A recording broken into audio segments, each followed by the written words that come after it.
حرفيا ده اجمد ايفون بسعر 8500 جنيه واكتر ايفون يستحق الشراء في 2023. والموبايل اللي انا بتكلم عنه ده هو الايفون اكس ار. وفي الفيديو بتاع النهارده هنمسك الموبايل ده ونفصصه حته حته ونشوف كل حاجه فيه هي جامده ولا فاكس. في اخر الفيديو هقول لك الخلاصه تشتري الموبايل ده ولا لا، وكمان هقول لك على اجمد مكان تقدر تشتري منه الموبايل ده بالسعر اللي انا بقول لك عليه، وكمان اي موبايل تاني ممكن يخطر على بالك بارخص سعر في مصر. وبصراحه مفيش تظبيط اكتر من كده، فزي ما انا مظبطك انت برضه لازم تظبطني. فلو انت اول مره تشوفني على يوتيوب فانزل دلوقتي حالا نعمل سبسكرايب، لو عليا كده بلايك كومنت فولو على انستجرام، سيب لك لينك تحت الديسكربشن، ويلا بينا نبدا على طول.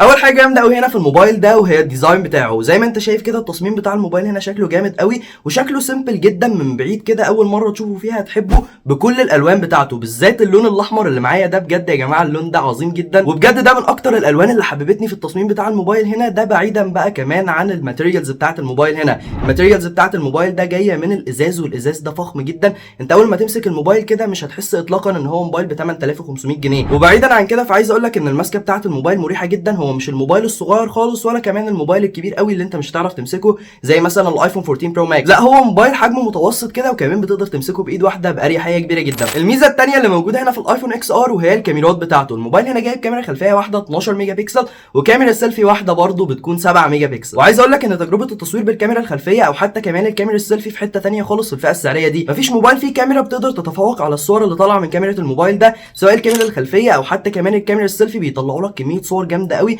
من ناحيه التفاصيل هتلاقي تفاصيل كتير جدا في الصوره، من ناحيه الالوان فعندك بقى اسلوب معالجه شركه ابل في الصور، بجد اسلوب معالجه جبار ومش هتلاقيه تماما في اي موبايل تاني في الفئه السعريه دي. وكمان اللي عايز اقوله لك ان تجربه التصوير بالموبايل ده بالليل بتكون في حته ثانيه خالص من ناحيه التفاصيل والالوان والدايناميك رينج. عايز اقول لك ان السيطره على الهايلايتس والشادوز في الصور اللي طالعه من كاميرات الموبايل هنا في حته ثانيه خالص. على فكره انا قارنت كاميرات الموبايل ده بكاميرات موبايلات ثانيه كتير في الفئه السعريه دي، وكل مره كنت بقارن فيها الموبايل ده باي موبايل ثاني كان بيبهرني فعلا بتجربه التصوير بتاعته. فلو انت فوتوغرافر وبتحب تصور كتير بالموبايل بتاعك، صور بالكاميرا الخلفيه او حتى كمان صور بالكاميرا السيلفي، فالموبايل ده هيبقى توب التوب معاك. ما عدا في حاجتين انت هتلاحظهم اول لما تشوف الظهر بتاع الموبايل ده على طول، لان الموبايل هنا جايب كاميرا خلفيه واحده، مفيش كاميرا بورتري وكمان مفيش كاميرا الترا وايد. فبصراحه بالسعر ده كون ان الموبايل هنا ما فيهوش كاميرا الترا وايد ده هيكون عيب شويه. بس على الجانب الثاني عايز اقول لك ان صور البورتري اللي بتطلع من كاميرا الموبايل ده مش بتكون اللي هي سيئه جدا وما تقدرش تعتمد عليها، لا لا لا، الصور هنا بتكون فعلا جامده قوي تقدر تنزلها على السوشيال ميديا. بس بصراحه الصور دي مش مظبوطه لدرجه انها مثلا تاخد 10 من 10 في تصوير البورتري. الكاميرا هنا لو انت اديتها ظروف اضاءه جامده قوي وكمان ظبطت الكادر فهتاخد منها صور بورتري جامده جدا. ثالث ميزه موجوده هنا في الموبايل ده وهي الاداء. وعايز اقول لك ان الموبايل هنا جايلك بمعالج الاي 12 بايونيك مع الاي او اس 16.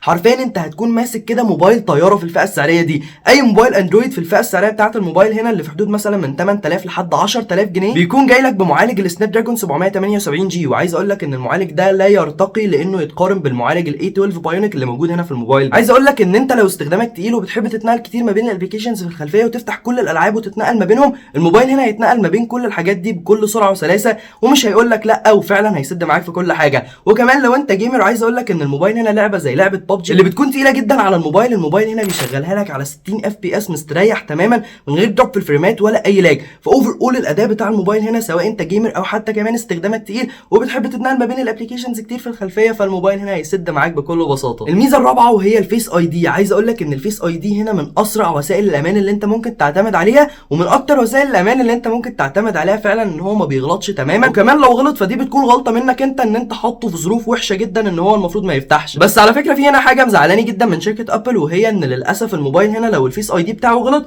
فانت هتضطر تعمل البي اي ان بتاع الموبايل. يا جماعه احنا في 2023 انتوا لسه بجد بتكتبوا البي اي ان بتاع الموبايل، دي حاجه فعلا سيئه جدا. ان لو الفيس اي دي هنا غلط فانت هترجع بقى ل 2010 او 2011 وتقعد تكتب بقى الارقام. يا جماعه احنا في الموبايلات بتاعه الاندرويد لو الفيس اي دي بتاعك غلط فعندك بصمه في الشاشه، عندك بصمه في زرار الباور. المهم بقى فكك من كل ده وتعالى نتكلم مع بعض عن الميزه الخامسه. والميزه الخامسه دي وهي الاستيريو سبيكرز. التجربه الصوتيه بتاعه الموبايل هنا هتكون في حته ثانيه خالص بالمقارنه مع كل الموبايلات في الفئه السعريه دي. انت فعلا هتحب ان انت تسمع اغاني كتير بالسماعات بتاعه الموبايل ده لانها بجد سماعات محترمه قوي. الميزه السادسه اللي موجوده هنا في الموبايل ده وهي انه مقاوم للماء والغبار بمعيار اي بي 67. والرقم ده لو انت تهت مني فهو بيترجم ان انت تقدر تنزل الموبايل ده متر تحت الميه لمده نص ساعه، وانا بصراحه كده كده ما انصحكش اطلاقا ان انت تعمل الموضوع ده، علشان انت كده ممكن تخسر الموبايل بتاعك لو انت مثلا قعدته 31 دقيقه بدل نص ساعه. بجد يا جماعه الارقام والمغامره بانك تنزل الموبايل بتاعك تحت الميه دي بتكون جاي عليك بخساره في الاخر، فبلاش تعمل الموضوع ده. الميزه السابعه والاخيره اللي موجوده هنا في الموبايل ده وهي السعر بتاعه في سنتر جبر. عايز اقول لك ان الايفون اكس ار في سنتر جبر عامل في حدود من 8500 جنيه لحد 10000 جنيه على حسب الحاله بتاعته وعلى حسب كمان انت عايز كام جيجا. عايز اقول لك ان الموبايل اللي في ايدي ده هو بطاريه 83% والحاله بتاعته ممتازه جدا، وكمان المساحه بتاعته 128 جيجا وعامل 8800 جنيه. بجد يا جماعه اي حد عايز يشتري الايفون اكس ار او اي ايفون عموما روح كلم سنتر جبر من اللينك اللي موجود تحت في الديسكربشن وقول لهم ان انت تابعي وهيعملوا معاك شغل عالي جدا في الاسعار. على فكره يا جماعه ده ارخص سعر في مصر للايفون اكس ار انا شفته في حياتي. قبل بقى ما اقول لك العيوب بتاعه الايفون اكس ار، لو انت وصلت للحته دي من الفيديو ولسه ما عملتش لايك وسبسكرايب فانزل دلوقتي حالا اعمل لايك وسبسكرايب. عايزين نوصل 50000 سبسكرايب في اقرب وقت، فلو انت لسه ما عملتش اشتراك فاشترك في القناه وفعل الجرس عشان يوصلك كل الفيديوز الجديده اول باول. ويلا بينا بقى نبدا على طول باول عيب موجود هنا في الموبايل ده وهي الشاشه بتاعته. الموبايل هنا جاي لك بشاشه اي بي اس ال سي دي 720 بي و60 هرتز بس، حرفيا ما فيهاش اي ميزه اطلاقا. بس بصراحه بعيدا عن الارقام والسبيكس والكلام ده، التجربه الفعليه للشاشه بتاعه الموبايل هنا هي تجربه ممتازه جدا. مش هتحس اطلاقا ان انت عايز دقه زياده، الدقه بتاعه الشاشه بتاعه الموبايل هنا بتكون ممتازه جدا.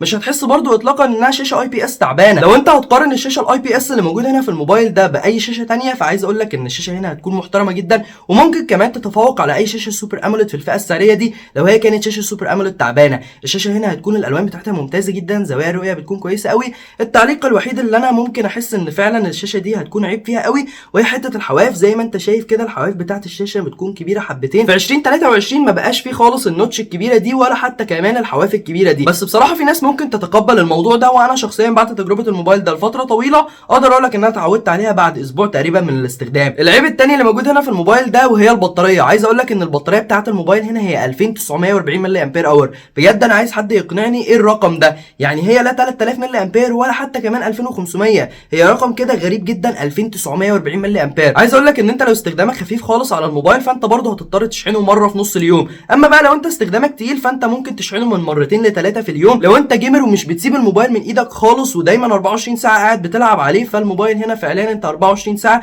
هتكون قاعد بتلعب عليه وهو على الشاحن. ان البطاريه هنا هتكون سيئه جدا معاك لو انت استخدامك اعلى من المتوسط بشويه لحد الاستخدام التقيل، فالبطاريه هنا مستحيل تشحنها اقل من مرتين في اليوم. العيب الثالث اللي موجود هنا في الموبايل ده ان هو للاسف ما فيهوش منفذ سماعات، بس العيب ده احنا ممكن اصلا نعديها له علشان كل الموبايلات اللي بتنزل في 2023 سواء غاليه او حتى كمان رخيصه دلوقتي كلها بتنزل من غير منفذ سماعات. العيب الرابع اللي موجود هنا في الموبايل ده ان هو جايب كاميرا خلفيه واحده، مش جايب كاميرا الترا وايد ولا حتى كمان كاميرا بورتريه، فلازم تخلي بالك من النقطه دي وانا اتكلمت اصلا عليها بالتفصيل من شويه. العيب الخامس والاخير اللي موجود هنا في الموبايل ده ان هو للاسف مش بيدعم تركيب كارت ميموري ولا حتى كمان بيدعم تركيب شريحتين، فلازم برضو تخلي بالك من الموضوع ده. وبس كده يا جدعان دي كانت كل المميزات والعيوب بتاعه الايفون اكس ار. الخلاصه بقى ان انت لازم تروح تشتري الموبايل ده دلوقتي حالا لو انت معاك في حدود من 8000 جنيه لحد 10000 جنيه، مفيش موبايل اطلاقا يقدر يسد قدام الوحش ده. وزي ما قلت لك لو انت عايز تشتري الموبايل ده او اي موبايل تاني لازم تروح تشتريه من سنتر جبر وتقول لهم ان انت تابع عمر التميمي علشان يعملوا معاك شغل عالي جدا في الاسعار. سيب لك لينك الصفحه بتاعتهم تحت في الديسكربشن والارقام بتاعتهم عشان تتواصل معاهم. وبس كده يا جدعان كده خلصنا الفيديو بتاع النهارده، اتمنى فعلا الفيديو يكون عجبكم. لو عجبكم بقى ما تنسوش تعملوا لايك وشير وسبسكرايب وبس.